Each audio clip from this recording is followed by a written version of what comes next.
Coucou la famille, bienvenue sur la chaîne, heureux de vous retrouver aujourd'hui pour une nouvelle vidéo. Bien sûr, avant de rentrer dans le vif du sujet, j'invite tous ceux et celles qui m'ont le contenu à liker et à partager la vidéo avec votre entourage.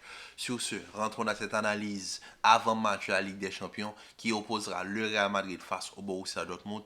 Le Real Madrid qui, pour certains, pas obligatoirement favori, mais il ne faut pas sous-estimer Dortmund. Cette finale, quand même, lors de cette finale, il y aura quand même deux géants européens. Le Borussia Dortmund n'est pas une équipe à prendre à la légère. N'oublions pas qu'en début de saison, le Borussia Dortmund était dans le groupe de la mort. Le Borussia Dortmund n'était même pas considéré comme étant une équipe capable de passer la phase de groupe. Ils ont terminé premier du groupe de la mort. Lors des huitièmes de finale, on ne donnait pas shot de leur peau face à l'Atlético. Ils ont éliminé l'Atlético en quart de finale. Face au PSG, ils éliminent le PSG en semi-finale. Maintenant, ils se retrouvent en finale face au Real Madrid. Moi, je dis, il faut bien se méfier de Dortmund. Donc, pour cette analyse, ça va être différent des différents avant-matchs que j'ai fait.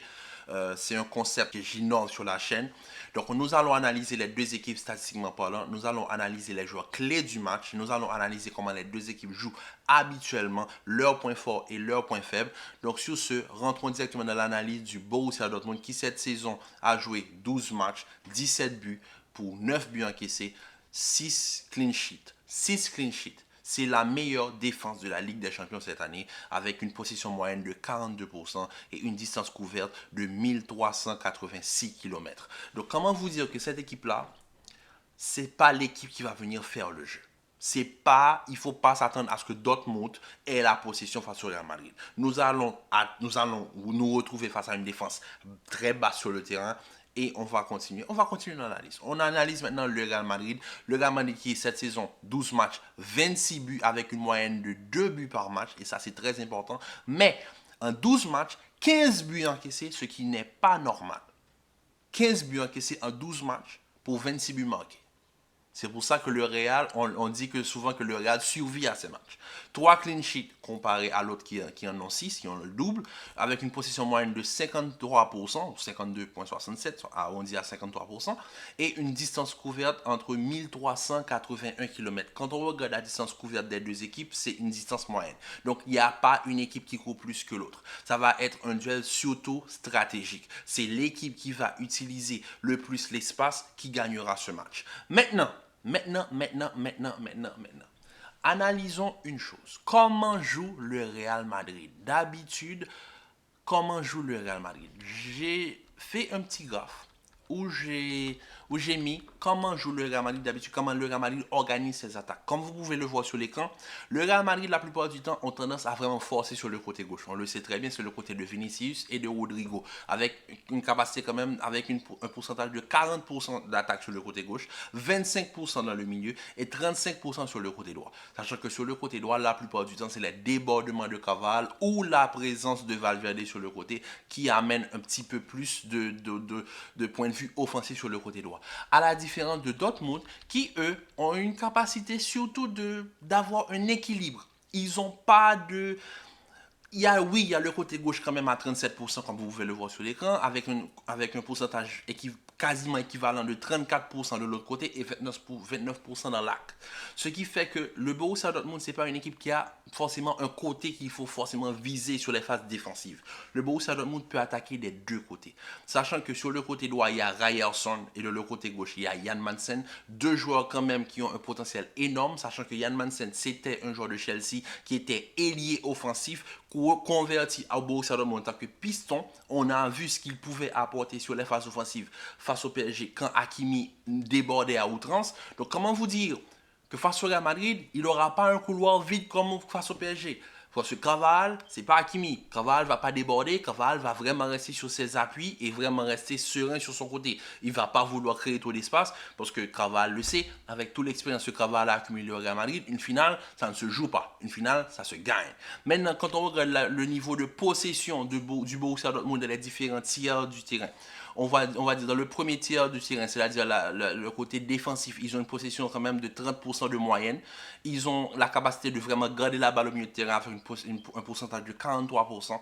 Et sur le point de vue, le dernier tiers, le point de vue offensif, ils ne gardent pas vraiment la balle parce qu'on sait que le Borussia Dortmund, ils n'ont pas des joueurs offensifs capables de vraiment tenir la balle. À part Jadon Sancho, mais quand tu joues avec Niklas Füllkrug, ne t'attends pas à avoir la capacité de tenir la balle. Ça va être des attaques clés et ils vont essayer de maximiser leurs coups. C'est une équipe qui fait des coups offensifs et ça se voit par rapport aux statistiques. Du côté du Real Madrid, c'est complètement différent. Du côté du Real Madrid, défensivement parlant, on ne gagne pas, on ne garde pas forcément le ballon.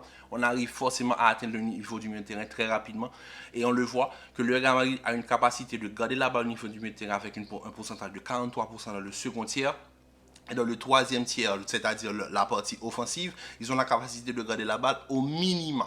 Parce qu'on garde plus la balle du côté offensif que du côté défensif. C'est-à-dire que le Real Madrid va être l'équipe qui va pouvoir vraiment garder, se créer les occasions face au Borussia Dortmund.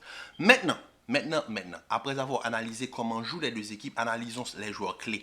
Et comme je l'ai dit, ce match-là va se jouer au niveau du milieu de terrain. Donc, quoi de mieux qu'analyser les deux meneurs de jeu de la Ligue des Champions, c'est-à-dire Toni Kroos et Sabitzer, pardon, je m'excuse.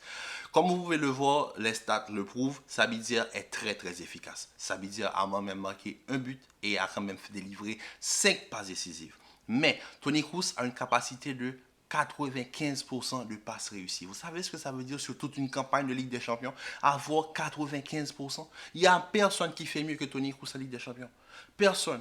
95%. Le deuxième, c'est Sabitzer avec 82%. Il n'y a personne qui fait mieux au niveau du milieu de terrain.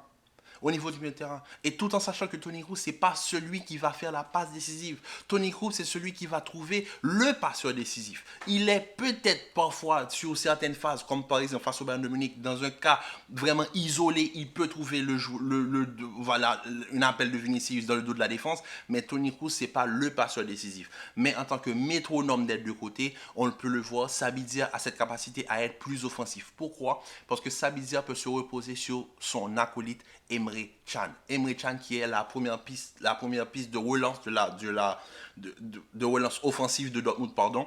Donc Sabitzer peut se permettre de jouer un petit peu plus haut. Donc pour moi, le duel entre Toni Kroos et Sabitzer va être très intéressant à suivre, sachant que Toni Kroos, on le sait très bien, il a assez d'expérience, il sait très bien que le match va se jouer sur la durée entre le Borussia Dortmund et le Real Madrid. Maintenant, on va se focus un tout petit peu sur les joueurs offensifs. On va commencer par, bien sûr, le Ballon d'Or. Pour moi, le Ballon d'Or, le joueur qui pourra peut-être gagner le Ballon d'Or, Vinicius et Karim Adeyemi. Comme on le voit, les deux, Vinicius a joué 9 matchs pour 5 buts et 5 passes décisives. Adeyemi a joué 11 matchs pour 2 buts et 1 passe décisive. On peut le voir, Vinicius, comme on l'a dit, c'est le joueur le plus décisif de la Ligue des Champions. Surtout en phase finale, il ne se loupe pas. On peut le voir face à City, l'appel qu'il fait pour le but de Rodrigo. On peut le voir face au Bayern de Munich à l'aller. On peut le voir comment il a fait du mal à Kimmich au match retour. On peut le voir que Vinicius est le joueur le plus décisif. Maintenant, Adeyemi, on l'a vu aussi face au PSG. On a vu tous ses appels. On a vu Adeyemi, pourquoi il n'est pas très offensif? Pourquoi il n'est pas aussi... Il n'a pas des stats comme Vinicius. C'est que Adeyemi a un double travail qu'il fait que énormément de gens ne voient pas. C'est ses retours défensifs. Adeyemi doit aider Madsen. Parce que Madsen, comme je vous l'ai dit en début de vidéo, Madsen est un ailier gauche converti en tant que piston. Donc Madsen, défensivement parlant, ce n'est pas une assurance. Donc Adeyemi fait énormément de replis défensifs. On l'a vu dans le match, lors du match PSG Dortmund. On l'a vu que Adeyemi, littéralement, suivait Hakimi à la trace. Il suivait Hakimi à la trace. Mais là, il n'y a pas de Hakimi. Il n'y aura pas de joueur qui va déborder. Et on le sait tous que si Adeyemi ne dépense pas son énergie, il va le garder pour Carvajal. Et pour moi, ça va être un duel très intéressant. Mais comme je vous l'ai dit, ces deux joueurs-là peuvent apporter le déséquilibre sur le côté. Mais Vinicius a un double couteau qui s'appelle Rodrigo. Et Rodrigo est très dangereux. Maintenant, on va se pencher un petit peu sur les buteurs aussi, quand même. On va pas se mentir. De l'autre côté, il y a Füllkrug. Je ne vais pas comparer Füllkrug et Rodrigo. On va comparer Füllkrug avec le buteur du Real Madrid qui est Joselu Matos. Quand même, les deux, Joselu a joué 10 matchs. Pour 10 matchs, marqué 5 buts. Et Füllkrug qui a joué 12 matchs, tous les matchs du Borussia Dortmund, a marqué 3 buts. Mais quand même, a mis 2 passes décisives. La différence entre Füllkrug et Osselu, pour moi, c'est le fait que Füllkrug peut jouer en appui. Osselu ne peut pas jouer en appui. Osselu, c'est un attaquant de fixation. C'est un attaquant qu'on peut trouver en première intention. Füllkrug, à la différence, lui, il a cette capacité à être le point d'appui des ailiers. Sancho, Adeyemi, c'est eux. Si par exemple, prenons par exemple, Sabitzer fait une passe, Füllkrug aura la capacité de tout de suite trouver les ailiers. Et là, sachant que les deux là, ils peuvent rapidement prendre le dos de la défense, la seule assurance qu'on a, c'est que Carvajal, c'est pas un latéral qui déborde en permanence et que Ferland Mendy défensivement est très solide. Donc pour moi, sur le plan offensif, on va pas se mentir, Füllkrug peut nous poser des problèmes, mais aussi, il y a dans la défense du Real Madrid, le meilleur défenseur du monde qui s'appelle Antonio Rudiger. Donc on va comparer les deux meilleurs défenseurs de la Ligue des Champions, Antonio Rudiger et Mats Hummels. Comme vous pouvez le voir sur les statistiques affichées à l'écran, c'est quand même effrayant. Mats Hummels, lors de cette campagne de Ligue des Champions, fait quand même 50 tacles tentés pour 34 tacles réussis. Rudiger, pendant toute la campagne, sachant que Rudiger était défenseur titulaire, n'a fait que 7 tacles. Comprenez, lors de la campagne Ligue des Champions, Mats Hummels a fait 50 tacles. Rudiger en a fait 7. Vous savez pourquoi?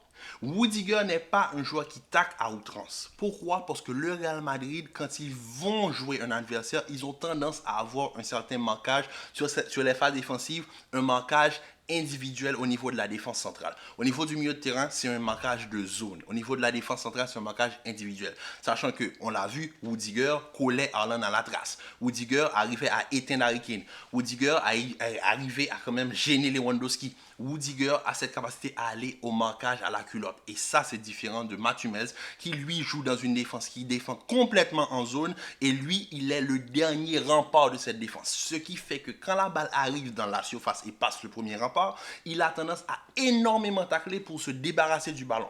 Maintenant, le fait est que Mats Hummels, en taclant énormément comme ça, sachant qu'ils n'ont pas l'habitude de faire face aux deux petits génies brésiliens qui sont sur le côté gauche du Real Madrid, peut être un avantage pour nous. Sachant que Vinicius est un joueur qui dribble énormément, on ne sait pas encore, peut-être que ce sera Schlotterberg qui sera sur Vinicius. Ryerson peut-être va seconder le marquage. Ça, on peut le dire, ça peut poser problème. Maintenant, sachant que derrière Vinicius, comme je le dis, il y a un couteau, il y a un petit danger qui s'appelle Rodrigo. Et Rodrigo, c'est pas n'importe qui. Prenons par exemple, on va faire un calcage. On va calquer l'attaque du Real Madrid sur l'attaque du PSG. Ryerson et Schlotterberg ont fait un double marquage sur Kylian Mbappé et sont arrivés à éteindre Mbappé. Mais derrière Mbappé, il y avait Barcola. Barcola, c'est un joueur qui arrive à peine dans le monde professionnel. Barcola n'a pas encore tous ses repères. Rodrigo, c'est un joueur confirmé. C'est Monsieur Ligue des Champions. Il est déjà champion de la Ligue des Champions. C'est déjà un joueur, si je ne me trompe pas, il n'est pas dans le top 10 des meilleurs buteurs du Real Madrid. Rodrigo, c'est un autre joueur. C'est pas Barcola. Et c'est là que ça va être compliqué. Parce que oui, il peut y avoir un double marquage sur Vinicius, mais quand il y aura ce double marquage sur Vinicius, Rodrigo va tout de suite prendre l'espace. Et s'il y a ce double marquage sur Rodrigo, c'est Vinicius qui va prendre l'espace. Et le fait que cette équipe est une équipe hybride qui joue sans vrai numéro 9 fait que le Borussia Dortmund devra énormément défendre. Et ça, c'est un avantage pour le Real Madrid. Mais moi, comme vous pouvez le voir sur les statistiques qui ont été affichées, pour moi, je vois le Real favori lors de la finale. Le Real pas favori. Pour moi, le Borussia Dortmund, ils n'ont pas l'habitude de jouer un calibre comme le Real Madrid. Offensivement parlant, le Real Madrid a beaucoup plus à offrir que le PSG. C'est sans mauvais jeu de mots. Le Borussia Dortmund n'a pas l'habitude de faire face à ce genre d'équipe, une équipe hybride. Par exemple, le PSG, tu joues avec un joueur qui n'est pas forcément un numéro 9 et ensuite, en plus de ça, tu as un entraîneur qui fait énormément tourner, parfois qui fait Dembélé jouer dans l'axe, etc. Mais ce Real Madrid-là, cette équipe-là se connaît comme sur le bout des doigts. Ils se connaissent par cœur. Il n'y a pas de défaut. On l'a vu hier face à Alaves. Cette équipe, il se trouve les yeux fermés. Et ça, c'est un danger pour le Borussia Dortmund. Je vois le Real favori. Je ne dis pas que le match sera un match facile, comme vous pouvez le voir. Les deux équipes ont leur carte à jouer. Le Borussia Dortmund, s'ils prennent leur temps et ils maximisent leur coup offensif, peuvent faire très mal au Real Madrid. Mais moi, je pense que le Real Madrid va gagner cette finale parce que le Real Madrid, c'est le Real Madrid et c'est la Ligue des Champions, comment vous dire, c'est quelque chose d'inexplicable. Mais pour moi, le Real Madrid a les armes pour faire tomber Dortmund. Maintenant, c'est Dortmund, il ne faut pas se leurrer. je vois le Real être champion, mais dans un match très très très compliqué. J'espère que à l'avenir j'aurai tort, que le Real ira dans sa finale et finira sa finale normalement, sa campagne de Ligue des Champions sans trop de soucis. Donc sur ce la famille, je vous dis à très bientôt pour une nouvelle vidéo. Commentez, likez, partagez, restez en paix, en santé, prenez soin de vous et on se dit à très vite pour une nouvelle vidéo.